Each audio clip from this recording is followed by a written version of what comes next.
Hi everyone, it's Rira, and this episode of Books and Boba is brought to you by Little Shop of Horrors, which is now in its 5th succulent year at the Westside Theatre in New York City.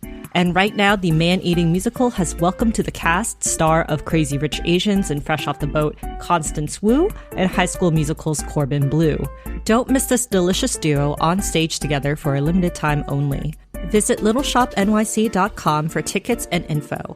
Use our discount code LSOPOD10 for $10 off with your purchase. And now to our main show.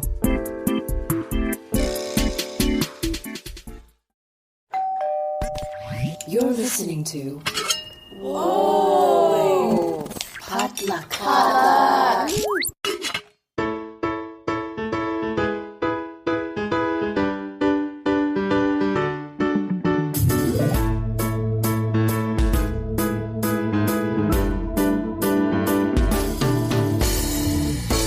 And welcome to Books and Boba, a book club and podcast featuring books by Asian and Asian American authors. My name is Marvin Yue. And I'm Rira Yu. And we are here with an author chat, this time with author Chun, about her new book, Straw Dogs of the Universe, a multi-generational novel about early Chinese American immigrants in the American West. As always, the Books and Boba podcast is supported by you, our listeners, at patreon.com/booksandboba, where members get access to our members-only Discord server to talk about books and other things, as well as our monthly bonus podcast, Boba Chats. So if you're interested in checking those out, please come and support us at Patreon. We really appreciate it. It really helps us keep the Books and Boba podcast alive.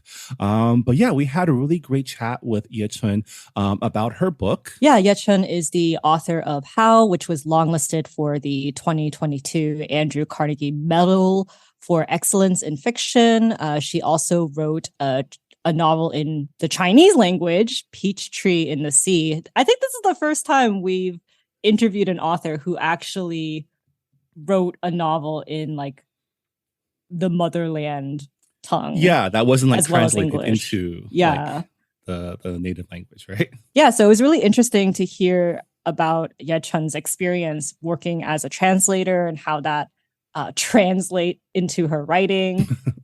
And we also had a really great time chatting with her about her book.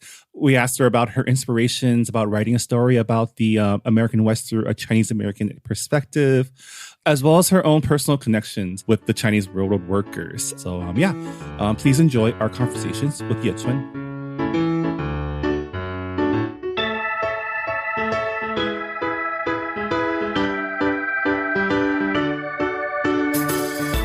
And we are here with Chun, the author of Straw Dogs of the Universe. Welcome to the show, Chun. Thank you. Thank you so much for having me. As always, we love to learn more about our authors when they come on our show. So, you're not only a novelist, but you're also a translator. You have a bilingual background. Can you tell us about how you became involved in literature and books and writing novels? Yes, I'd be happy to. So I've always kept a journal ever since I could put sentences together. And occasionally I would write things with line breaks, whether that may or may not be poetry. But the majority of the years I grew up was spent, doing schoolwork with a goal to pass the cutthroat college entrance exam. So I didn't really have a lot of time creating my own stories. Then I majored in English in college, and my preoccupation then was to learn the language. And after I graduated, I got a job writing for an English publication in southern China. Then and that's when I started to write routinely in English. And after several years of doing that, I had the desire to just go to a place that's brand new to me and just write what mattered to me. So I got in a writing program here and started writing, started seeing this is the thing I want to do and start doing it ever since. And I did listen to your podcast before several episodes. And it seems that there's a common theme when your writers talking about their path towards writing, is that their parents may not see that writing as a viable career path, at least initially. I would say my parents are both similar and different. For them, the priority is also to do something in order to make a living, right? They are actually the ones who suggested that I majored in English in college, because I was not good at science, and among the humanities majors, English was a useful one, because China was going through the economic reform period, and having an English major was likely to land you a well-paying job. So there's always that kind of concern. But on the other hand, both my parents are book lovers. My mom is a retired librarian, and my dad loves reading books too. And they actually both wrote at a certain point in their life. So, writing is something encouraged in the family. Oh, that's so lovely. I love it that both of your parents used to write. I mean, that talent definitely passed down to you. I think it's really interesting that they pushed you towards studying English, because English in America, that's kind of seen as what are you doing with your life? This is not a useful degree. But because you were raised in China, it's a different lens. And I just want to ask you, did you grow up reading a lot of English literature, or was it primarily focusing more on national literature? So I grew up reading mostly Chinese literature, or maybe some English literature in translation. But when I was majoring in English, I read everything mostly in English. So that was my early, access to literature written in English. After I came here, I did find out that writing creatively in English turns out to be a lot more challenging than writing journalistically. So I took a couple of fiction workshops, and I really didn't like the things I produced.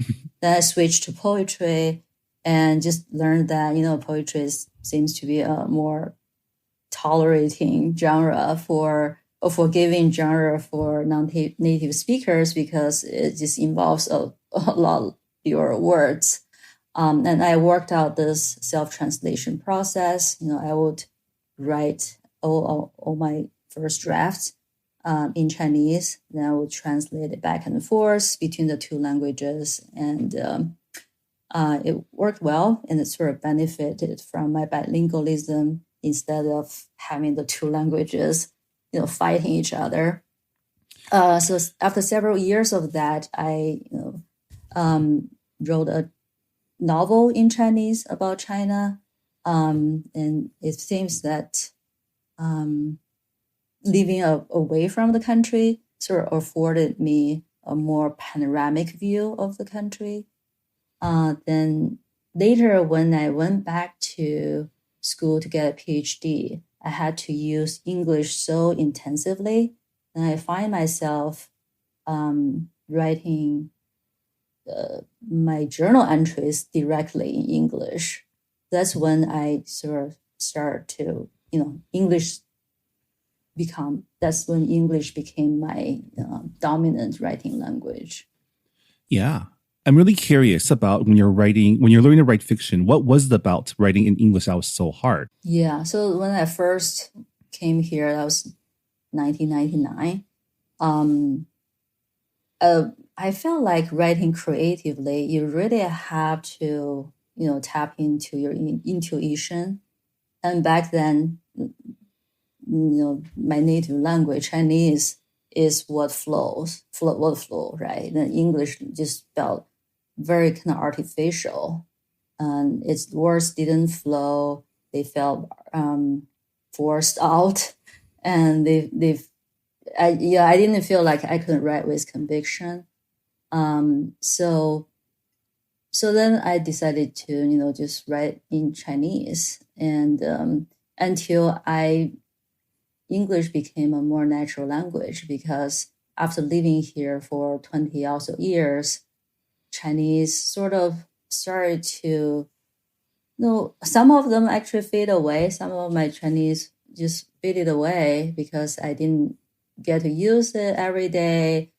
I, didn't read a lot of literature in Chinese, just all the things. I was so immersed in English, and it just slowly rise upon and become the major working language.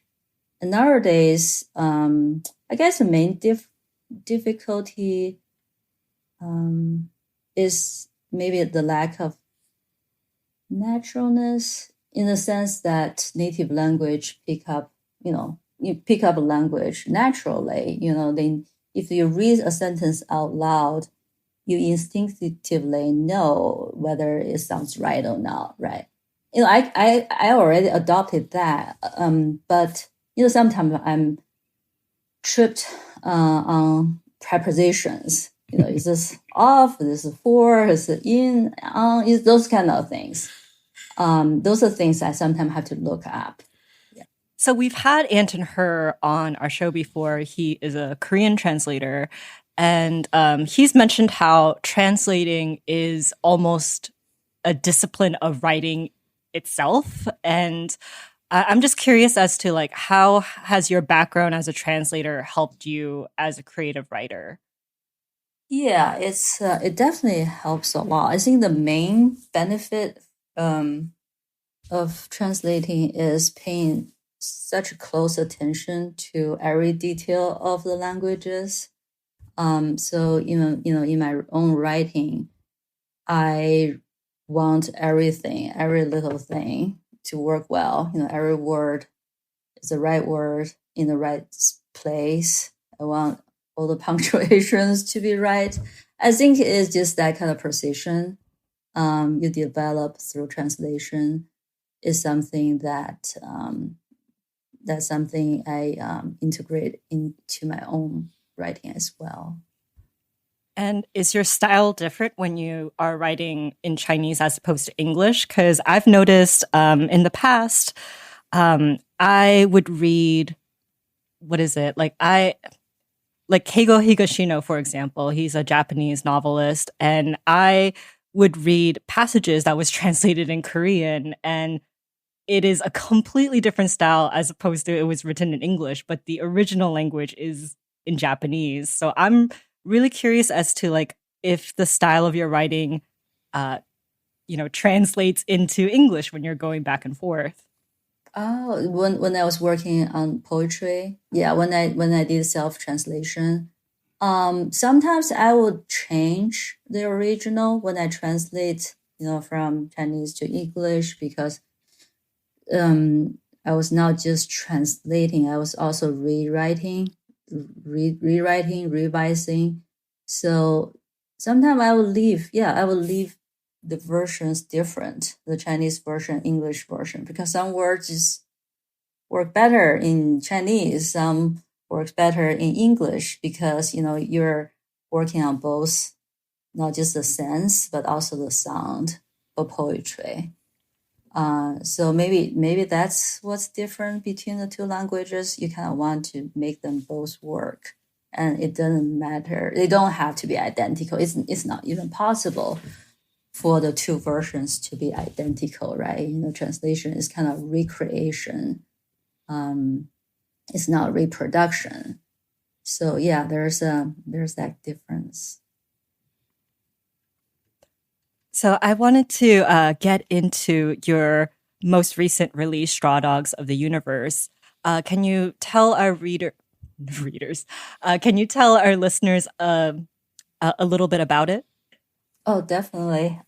So Straw Dogs of the Universe is a historical novel about 19th century Chinese immigrants in the American West.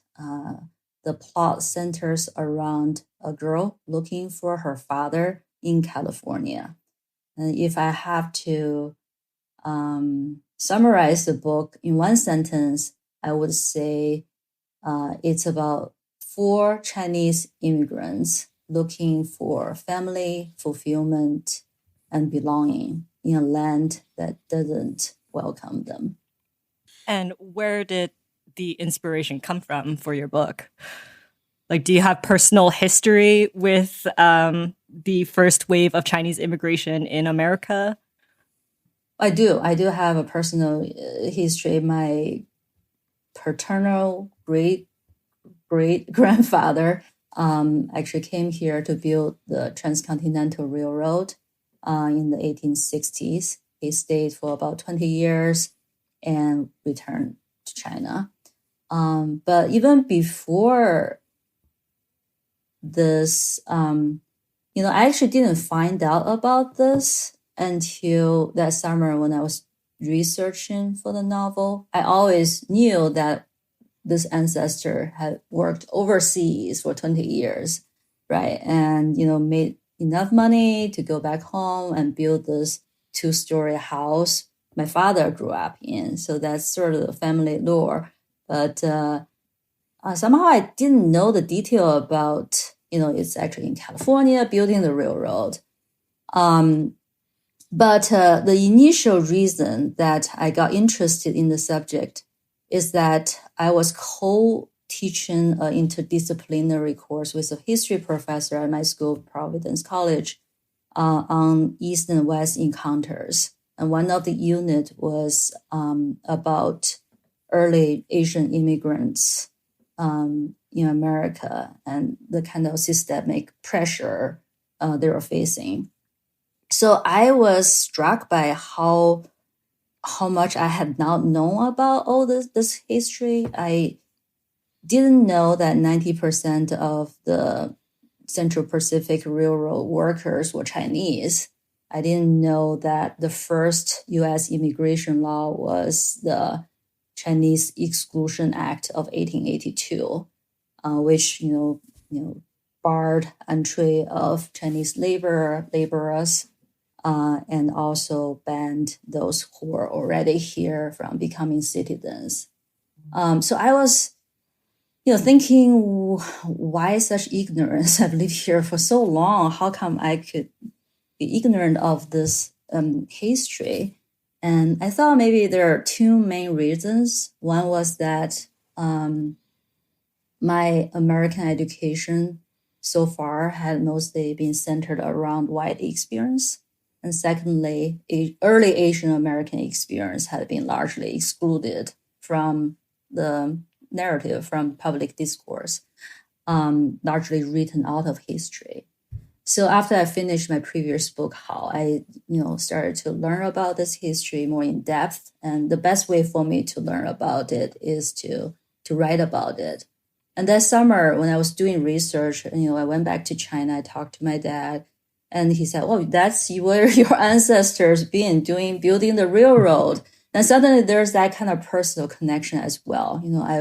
I feel like these people are my precursors. They came here 150 years before me.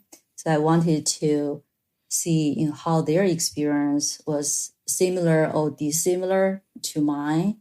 A lot of the things seem to be different now, but during the pandemic, some of the differences also collapsed, right? Back then, the racist refrain was Chinese must go.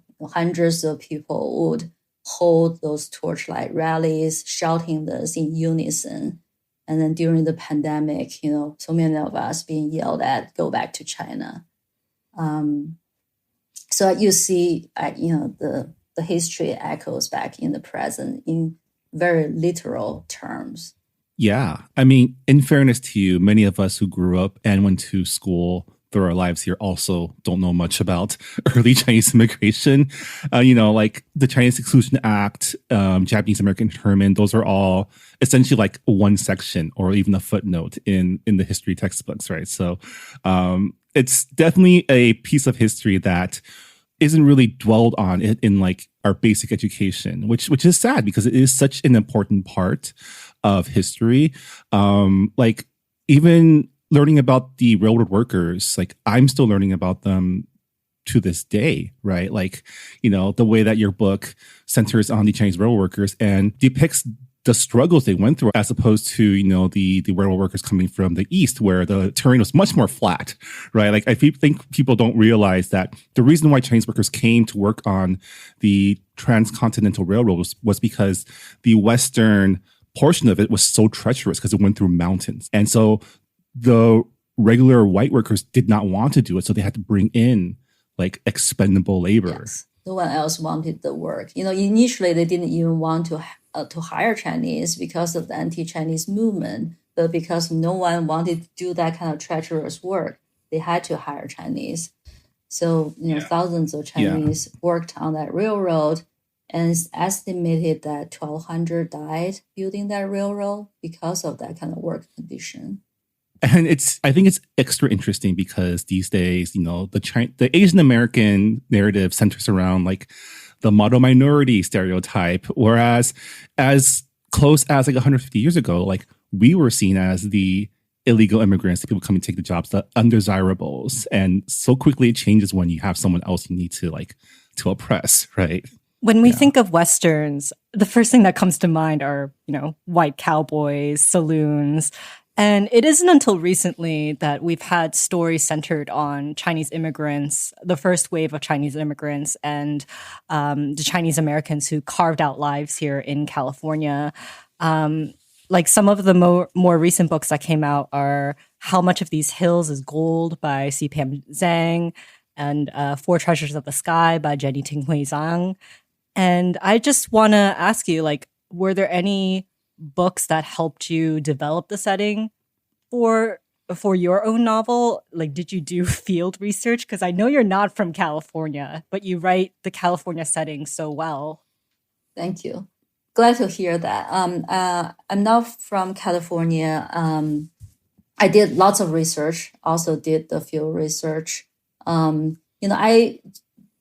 go back to that idea of Western, I haven't read a lot of Westerns, like the quote and unquote Western genre, but I watched some shows just to get a sense of, you know, what's out there. I watched Wheels on Hell. It's about the railroad building. I watched Deadwood, also set in that historical period in the West. I was really unhappy with their portrayal of Chinese. There's only this one Chinese character given a voice, a face, and then he basically can be reduced to this person who feeds dead bodies to his pigs, right? Which is not historically accurate, right? First of all. So the character seems to be created for shock value and also to fit that kind of stereotypical Western gaze of Chinese, the so-called Oriental male, right? I was just really unhappy. I felt really offended by those kind of portrayals. So I felt I definitely am writing this book from, Chinese Americans' perspective. They're front and center, and also, just give them a voice, recover their voice, give them a voice. But as to the second part of the question, the influence, so did lots of research. I read lots of scholarly works, so I get a clear picture of what's happening during that time. As to literary works, Maxie Huang Kingston's Chinaman, that also one chapter is about building the railroad. It's also memoir. It's about her grandfather's experience building the railroad. That was very helpful to read. And then Lisa C's book called On Gold Mountain, also set during that historical period. But I did do field work. I went to California. I walked around San Francisco, Chinatown, even though I know the Chinatown, the original one was burned down during the earthquake. but it was reconstructed to, basically according to the old layout and architecture. So, I was able to walk around the Chinatown, find those locations where my characters, the setting for the characters. Then I also went to Truckee, another main setting for the novel. Even though the Chinatown there had been long gone, but I was, able to just feel the air, smell the air, look at the river, the rail track, the plants, the trees, just get a sense of that place. I also took a train across the Sierras. The rail line was rerouted in 1993. So the train no longer passed those summit tunnels I wrote about in the book. But I watched a YouTube video of someone, trekking through the 1,600 feet tunnel. It's covered by graffiti and looked very haunted, even in daytime. Yeah. I mean, your story centers on 4 characters of different backgrounds, but all connected somehow, that came to America to seek not fame and fortune per se, but to seek a better life. And that's the way immigration still works now, right? Like your situation at home isn't tenable or isn't ideal. So you move somewhere with opportunity. And it's really interesting that, throughout your book, your characters call San Francisco Gold Mountain, which, Jiujingshan is what we call, is another name for San Francisco that for the longest time, I never understood why we didn't just call it like something closer to San Francisco. But, learning that it came from back when, San Francisco was seen as like the promised land for Chinese immigrants, especially under, back then the Chinese people were under the rule of like a foreign power, right? So there was already oppression at home, and now they moved to this new place where there's supposedly more opportunities, but just as much oppression. It just seems like maybe even more crystallized oppression at that point. Of like, yeah, right. That's just how America works back then and maybe today too. And I just thought, your book captures kind of every single chapter in your book, even the quiet ones, there's always like a specter of potential violence. And, it just really felt like I could never relax while reading your book because I was always in fear that one of these characters can get hurt. I mean, your book is definitely not a relaxing read. I will give you that. How was it, keeping that tension up, right? Like how did you go about just making sure that, people were aware of like, being a minority in a country that like hates minority is already really hard, but like to capture that feeling on page, how was that for you? Yeah, I guess like I learned so much about this period through my research, and I was surprised about the extent of violence these people had to live through, right? But when during the pandemic, and I wrote much of the book during the pandemic, and it just felt very real. I personally been yelled at too, and I didn't feel safe going out. My daughter's also being called names.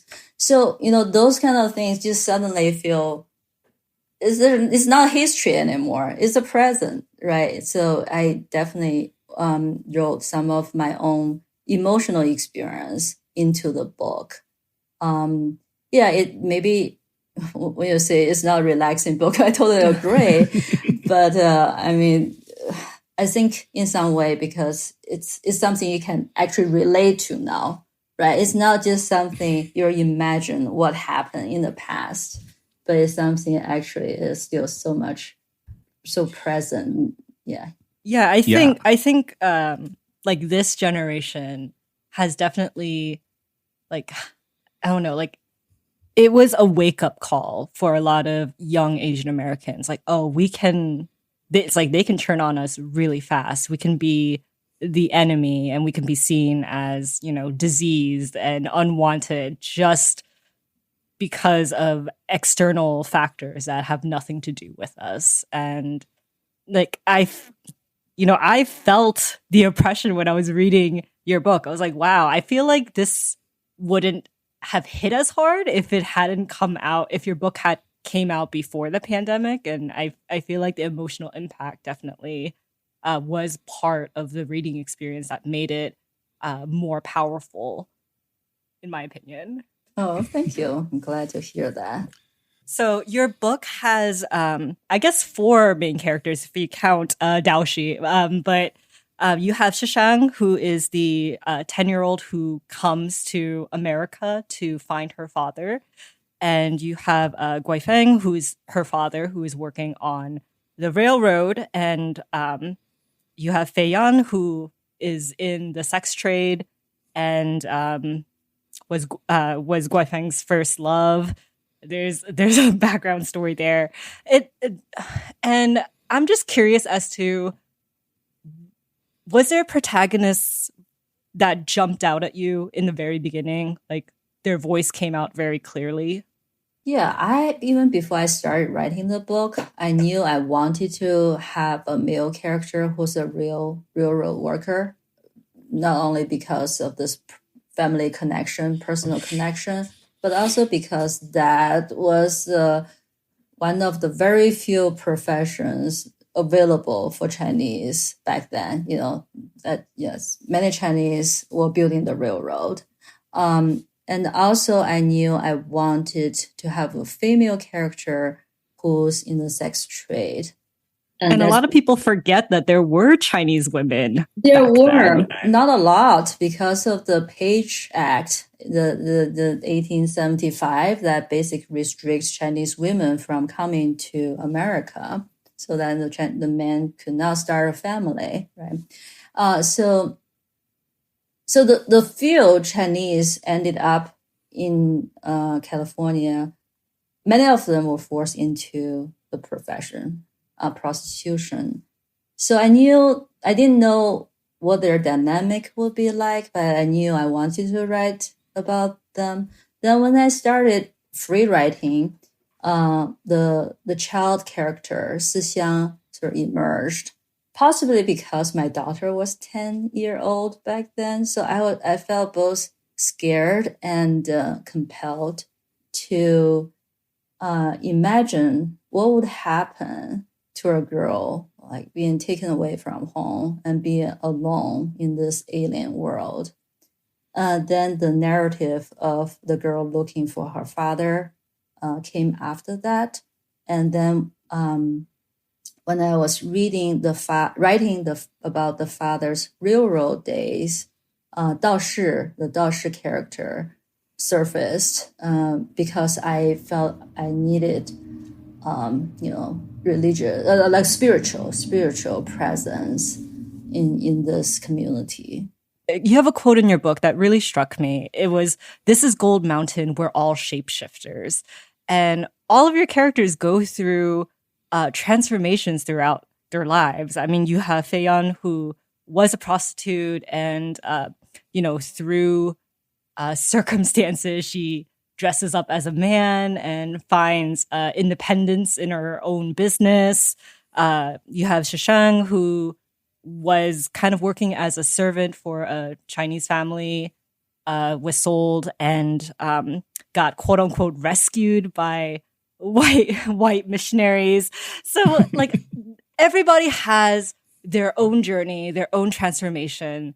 How did you decide the trajectory of each character's path? I get a lot of this, just intuitive. Like I think most of the characters' development come to me intuitively. So I did lots of free writing. I think of it, free writing is just like without kind of objectives. I will just sit there, focus on one person or one emotion or one sentiment and start free writing. Then somehow they just, the narrative started to sort of form, pretty natural way. But before I did that, I read a lot of stuff. I wanted to learn all aspects of Chinese immigrant lives during that time period. So there are just lots of information in my head. When I started free writing, I felt like some of those information sort of just synthesized, they sort of integrate into a narrative. So it's not something I cannot have to, I sit down and say, this person needs to do this and do this at this point. So it really came to me pretty naturally through the free writing process. That's impressive because all of their paths cross in the latter half of your book. And I just figured that requires a lot of mapping beforehand. So the fact that it was natural, that is quite impressive.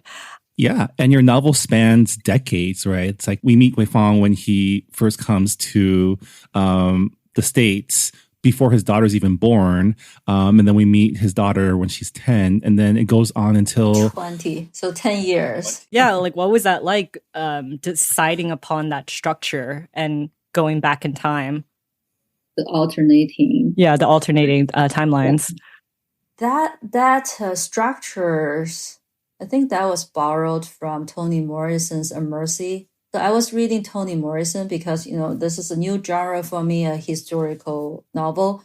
And when I think of historical novel, I just think, I thought of Toni Morrison. So I read and reread some of her works. When I read A Mercy, it also involves multiple characters, multiple perspectives, and interwoven structure. So I thought that was befitting structure for my book because, I have multiple characters and I wanted to give all of them a voice. And so that's how that structure came into being. Yeah. And, your two female point of view characters, Sushang and Feiyan, they're very strong characters. I think they're probably stronger than the male characters in the book because they're much more driven, much more, keen to survive. And they have to be, right? Because even before they came to America, they were already oppressed under like a very, traditional Chinese society, especially back then, was very patriarchal, very like females had not a lot of power. And, coming to the States, they're able to kind of use that resilience to really survive or like try to survive. And it's really interesting because, the stereotype for not just Chinese people, but Chinese women is like docile, subservient, and your characters are anything but. Can you talk to us about developing your two female characters? Yeah, so they are the characters who are not just facing racism, with us, external racism from outside of the community. They are also facing sexism from within the community. So they're experiencing violence both within and without the community, right? The kind of pressure is so substantial. And in order to survive, they have to adopt, and like you said, shape shifting substantially to adapt, right? I feel like they had to be strong characters because how else are they going to survive? I mean, like women back then, it's like either you die or you adapt. And that was just the life of an ordinary Chinese woman back then. And the fact that we look back on it and we're like, wow, they were so strong. But for them, it was just ordinary. They're just trying to survive. And also sometimes they also want to transcend from mere survival, right? Just, especially like Sixiang's goal is to find the father, bring him home to reunite the family. So this is something that keeps her going. Is something essential to her, right? Keeps her hope up. Is something that's sustaining her. And then Feiyan's goal is to claim this place, find her own place here because she knows she cannot go back to China. So she has to build a home for herself, right? So they're both doing this unapologetically. So I like that. And I also know, of course, there are other people who do succumb to the pressure. But and in my novel, there are plenty of those characters who end up succumbing to the pressures. But those two characters, they have some kind of inner strength and that keep them going. Your title derives from a Taoist concept of straw dogs. Can you explain this philosophy to our listeners? And how do your characters relate to this philosophy? Yeah, so when I was working on the novel, I was also interested in Taoism. It's a Chinese indigenous philosophy that sees a fundamental principle underlying all realities or flowing through all things. And for lack of a better word, that principle is known as Tao all the way. So I was interested in the Taoist idea of Wu Wei, which literally just means non-action, but it's not inaction. It's more like action performed according to Tao. So action performed appropriately and optimally. So that when I was rereading, I was interested in the concept and how it's relevant in my own life, especially in my writing. So when I was rereading Tao Te Ching, I came across this line, 天地不仁，以万物为刍狗, which I quote in the novel. And it's a very puzzling line because the phrase 不仁 can be literally translated as inhuman. So heaven and earth are inhuman. They see everything as straw dogs. But I guess that phrase can also be read more nuancedly, especially in this context. The straw dogs are figures of dogs used in ancient China as ritual objects. So they're prized when they're used for sacrifice, then discarded or burned afterwards. So in heaven and earth eyes, everything are just like straw dogs. They go through the cycle of ascent and decline, and heaven and earth do not favor or disfavor. They don't take sides. They don't give preferences. They stay neutral, unlike human. So I sort of wrote my inquiries into this novel through the Dao Shi character, and so he, he's originally from this generations of Taoist priests, and when he comes, he leaves home for America as a prospector. He sort of renounces the family profession, but when he's here, especially building the railroad, he finds himself ruminating over, especially the idea of how to act according to Tao in a world that's hostile and perilous, right? So he quotes that line to Gui Feng, and from ever since then, the Gui Feng starts to mouth over this idea of straw dogs during different stages of his life, especially when he feels his life is brittle and he feels maybe it means the universe doesn't care. The universe is indifferent. There's no supreme power that weighs in on human affairs, right? So he, thinks about, so straw dogs become a kind of motif, a kind of points of reference for him to measure his own life against. But then there's also times when they see the other side of this straw dog analogy, when they recognize the preciousness of their lives, and the preciousness of their loved ones' lives. So I think that this is something I use in this novel as a way for them to make their own spiritual inquiry, and also write my own inquiry as I also sort of grapple with these ideas. Yeah. I really related to whenever Dao Shi would break out one of his proverbs and someone would ask him, what does that mean? Because it just reminds me of when my parents would break out their Confucian proverbs whenever they wanted to lecture me on something like, I don't know what that means. You need to explain it to me because, the proverbs are all very cryptic. It's something that you always just need clarification. I really relate with that. Yeah, it's a very old text and it's just there are not many words. So they're very ambiguous. So people are still interpreting what they mean. So that's also make it interesting, right? The characters, Dao Shi keeps thinking what this means and how do I apply this in this world? Yeah. Well, your book came out earlier this month. How has the reception been? I think it's doing pretty good. I'm not sure. I might not be the right person to answer this. Are you one of those authors who don't look at reviews? You're just I just want to focus on the writing.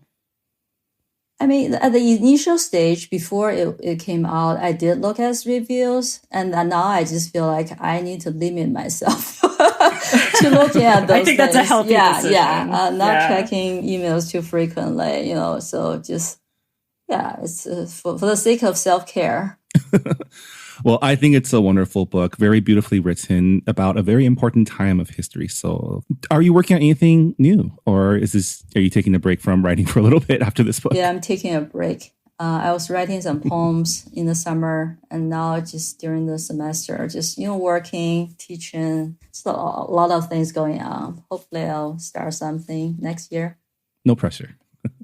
But thank you so much for writing a book about such an important part of history, about such brave characters. And thank you so much for joining us on Books and Boba. Thank you. Really enjoyed our conversation. And that was Ye Chun, the author of Straw Dogs of the Universe, available now at booksellers everywhere, including, as always, the Books and Boba bookshop. If you go to booksandboba.com and check out our online bookstore, your purchases not only help out the Books and Boba podcast, but also help to support your local bookstore. So win-win, definitely. And another way to support the Books and Boba podcast is to join us on Patreon, where, again, you get access to our members-only Discord, as well as our monthly bonus Boba Chat episodes. On the latest Boba Chat, I share about my recent honeymoon to Europe. So if you want to hear about what shenanigans I was up to, definitely come support us and check it out. Before we go, Rira, can you remind us what we are reading for book club for November 2023? Yeah, so we are reading Squire by Nadia Shamas and illustrated by Sarah Althagi. And this is our first time reading a book by a Jordanian author. So I'm really excited to read it. It leans more towards fantasy, and I've heard great things about this graphic novel, so I'm really excited to dive into it. It goes into empires and imperialism, and I'm just really curious as to how it translates into fantasy. So that is what we are reading for the month of November. Yeah, excited. It's I'm always excited to read a graphic novel. You always think it'll be less work, but then sometimes art is so good you have to look at every single panel, and it takes even longer. But this is not a breezy read. Just fair warning. It's not a grim tale either, but it is leaning more towards fantasy. You have a main character who wants to be a knight, so it has a fun nature to it. However, it dives into empire and imperialism, so there are some heavy themes in it, but I think it's going to be a fun read. Excited to discuss that with you at the end of the month. And as always, if you've already finished Squire and have some thoughts to share, please let us know either on our Discord or our Goodreads forums, so that we can also include your comments in our discussion as well. But with that, that'll do it for this episode of Books and Boba. Thank you once again to Ye Chun for joining us, and we'll see you all next time. Bye, everybody. Bye. Thanks for listening to Books and Boba. This podcast was hosted by Marvin Yue and Rira Yu and edited and produced by Marvin Yue.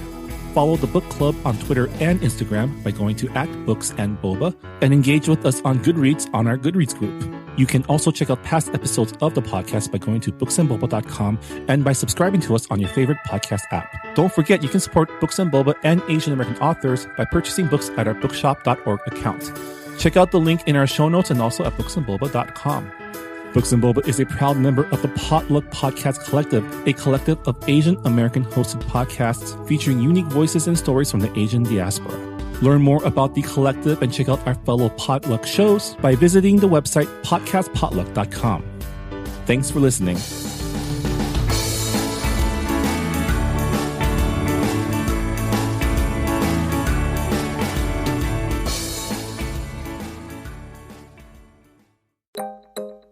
Hey, Sharon. Hey, Raman. How are folks still racist? I know, right? We're like 2 decades into the 21st century.